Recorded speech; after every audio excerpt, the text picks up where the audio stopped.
Kemudian jasad tadi ini mati, maka urusan selesai. Urusan selesai, Pak. Selesainya apa? Ditanam, dikubur, hancur, selesai. Itu dari kalau dilihat dari jasmaninya.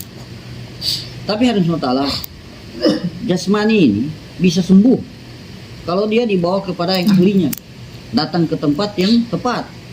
Jadi datang di tempat-tempat praktek-praktek atau di tempat di rumah sakit.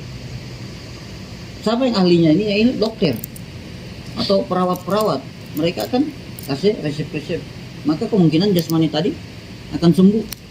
Ya, kalau jasmani tadi mati sudah selesai.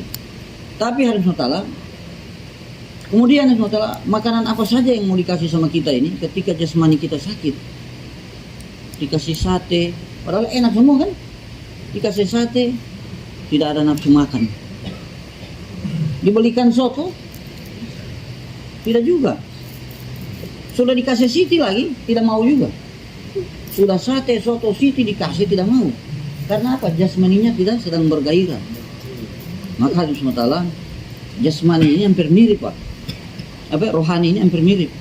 Rohani ini ketika kita sakit, kadang-kadang biasa kita punya diri, kita tidak rasakan sendiri kita punya rohani ini sakit. Orang lain bisa tahu.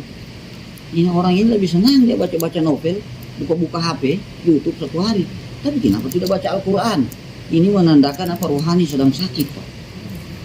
Allahu Akbar. Rohani ini makanannya dari langit berupa perintah Allah Subhanahu Wa Taala.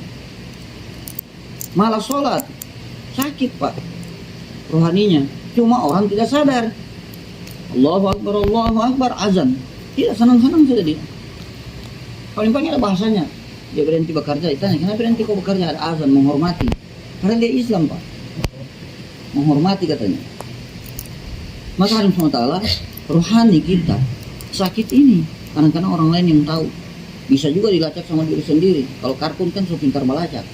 Kalau sudah kurang nisab 3 harinya, Allah Akbar, ini satu rohani sedang sakit. Paling-paling dia cari teman. Saya doakan. Minta doa lagi dia sama teman. Rohani sakit. Ketika rohani kita sakit, Pak, ini masalahnya besar. Yang tak bawa-bawa juga jasmani kita. Kenapa? Kita akan mendapat azab dari Allah Subhanahu Wa Taala.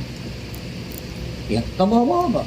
Banyak kisah-kisah orang meninggal karena amalnya tidak bagus di dalam kubur, begitu digali kan banyak kisah hangus jasadnya apa semua. Kalau rohani, Pak, sakit, maka biar jasmani dia bawa-bawa. Cara mengobatinya bagaimana? Mengobatinya di tempat yang, kalau tadi di rumah sakit, kalau sekarang kita ini di masjid. Siapa spesialis untuk pengobatan ini? Yaitu Allah Subhanahu Wa Taala yang mampu menyembuhkan. Dengan cara bagaimana? Banyak doa kita.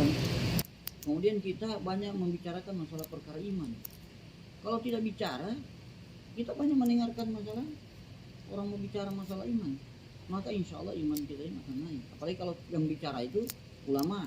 Ulama ini kan terarah. Dalilnya lengkap, hadisnya lengkap. Maka hadis taala kita perlu memperbaiki kualitas iman kita. Karena setiap saat, Pak, iman kita ini digorgoti oleh apa? Oleh ujian-ujian yang datang kepada kita. Berupa harta, keadaan-keadaan. Ini akan sekarang, Pak, saya pernah dengar orang yang beriman dan orang yang tidak beriman itu sama-sama diberikan memang ujian, tapi orang yang beriman ini dalam kontrolnya Allah Subhanahu Wa Taala. Bukan berarti orang yang tidak beriman Allah tidak bisa kontrol, tidak, bukan. Maksudnya dalam genggamannya Allah Subhanahu Wa Taala orang beriman. Orang beriman ketika diberikan masalah yang betul-betul rumit, masalahnya mungkin beratnya diumpamakan 50 ton, tapi karena dia beriman, maka dia betul-betul dia kasih yakin ini masalah datangnya